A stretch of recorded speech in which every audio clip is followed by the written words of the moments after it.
What's up? How y'all doing? It's Lugamonger. This is the Firecracker Mini OTF.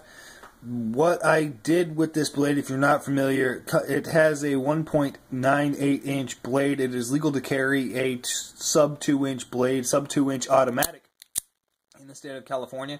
So what I did is ground off an edge, reprofiled it, and actually made it legal to be carried. I also took a few, just little bit of the length off just to give myself a safe zone. I got a request to do a disassembly video and just show the insides of this. So show the reliability of it. I've taken all of the screws out except for one of them. One thing I will tell you about this knife itself, it likes to run dry. I've put a lot of different lubricants in there. Everything down to the viscosity of something like WD-40, and nothing has actually worked. It is all Torque 7 construction, which is really nice, so you really only need one driver to get it all out and get it all apart. Once you get all the screws out, you can just take it apart. There's nothing on the inside that's going to shoot out. There's no springs. There's nothing. See, it's hard because I've got that pocket clip mounted on there, my little ghetto pocket clip, but it comes off in two sections. I'll show you actually how this thing works. Let me take this little plate off. This screw here is what retains the plate. I don't know what any of these specific names are for any of these plate pieces, but you can see that screw.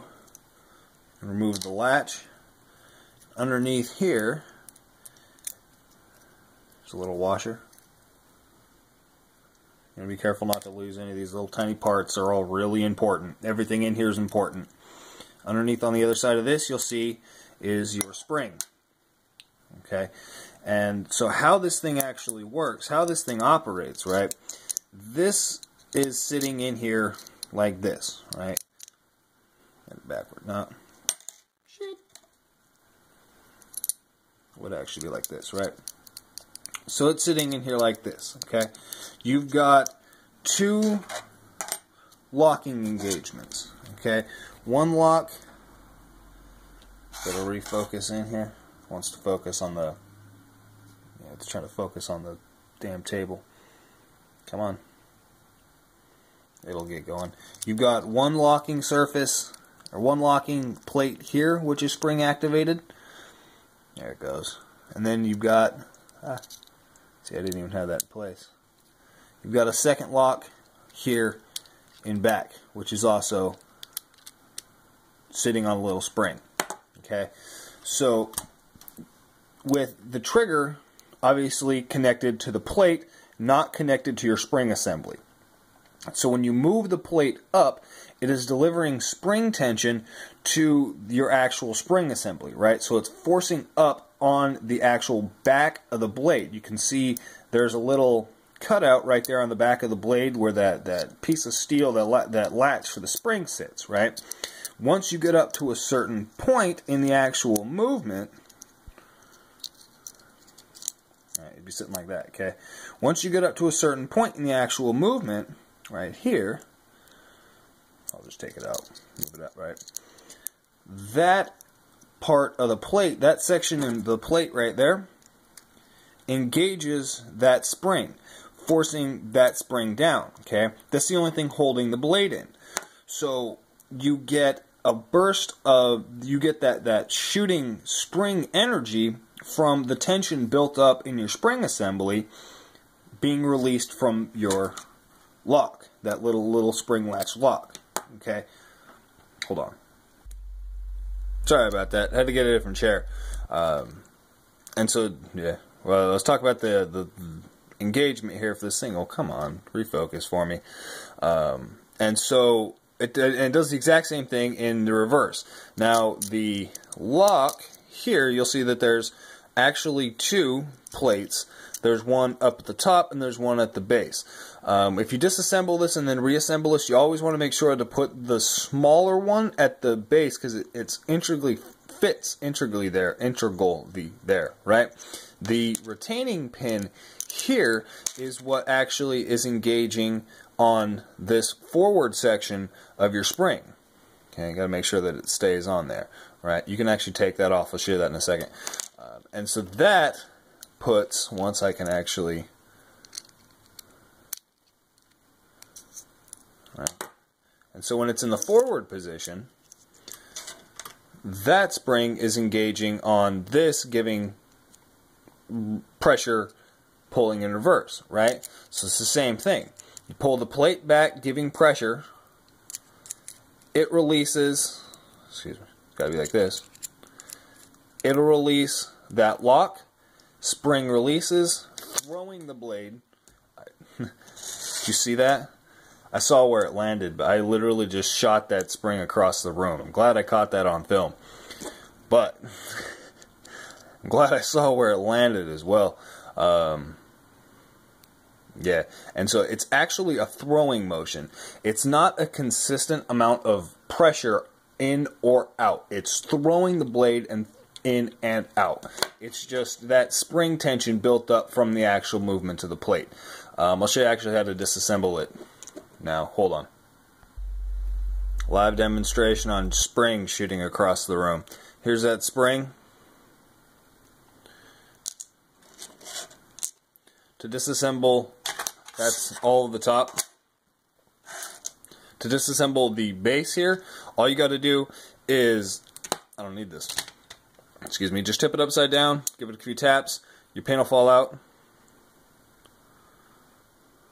If I can actually get it to focus in on this little pin. The pin's got a lip on the top, so it obviously got to go in downward. Once that's removed, blade will come out. You can take these little springs out.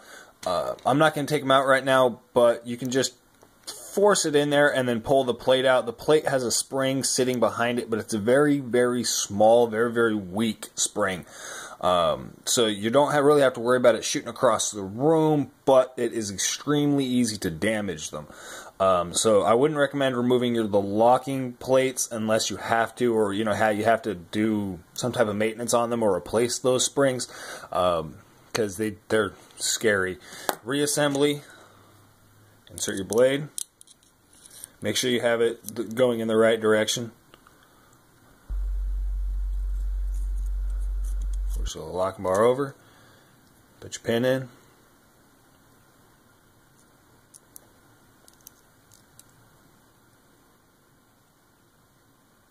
Maybe.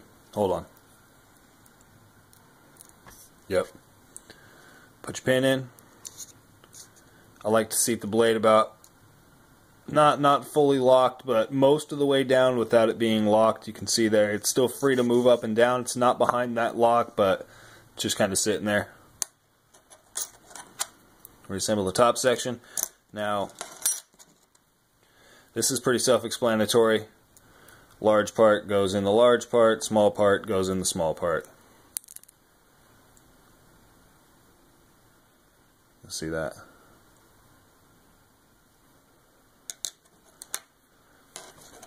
This can be a little bit tricky with this washer. I like put the plate in, make sure that it's in the grooves. You can see there's grooves cut out in the actual top of the frame here. So if it's in, this out of frame, refocus, come on.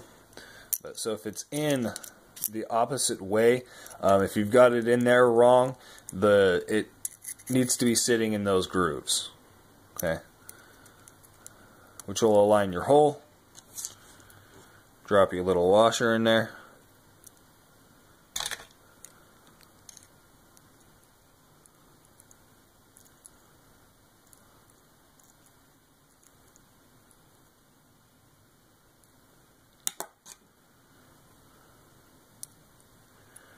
Alright, what I'm going to do is use the actual trigger to hold that washer in, and then align it from this side.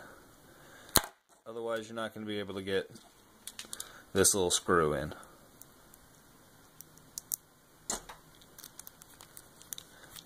When you disassemble this, come on,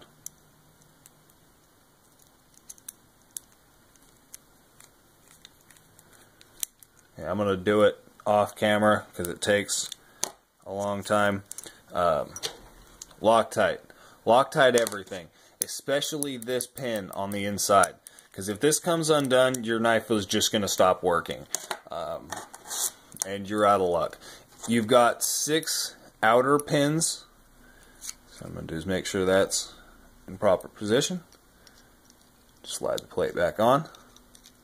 But if you lose a singular outer pin, you're not really that much out of luck. If you lose that interior pin, or that interior pin comes out, your knife stops working. I would suggest, if you've disassembled it, before you stick the other pins in, give it a really good squeeze so it doesn't go anywhere, but test it. Don't put your pins in, waste your time. If something's wrong on the inside, you're going to have to take it apart. It's a waste of time. Give it a test.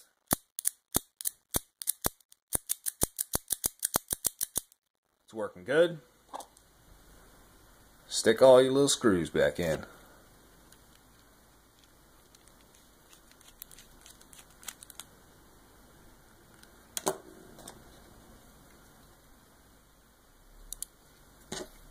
That is the Firecracker Mini OTF disassembly. This is actually, it's pretty consistent on OTF knives. They all work a little bit differently, but it's all kind of a variation on this mechanism, mostly, okay?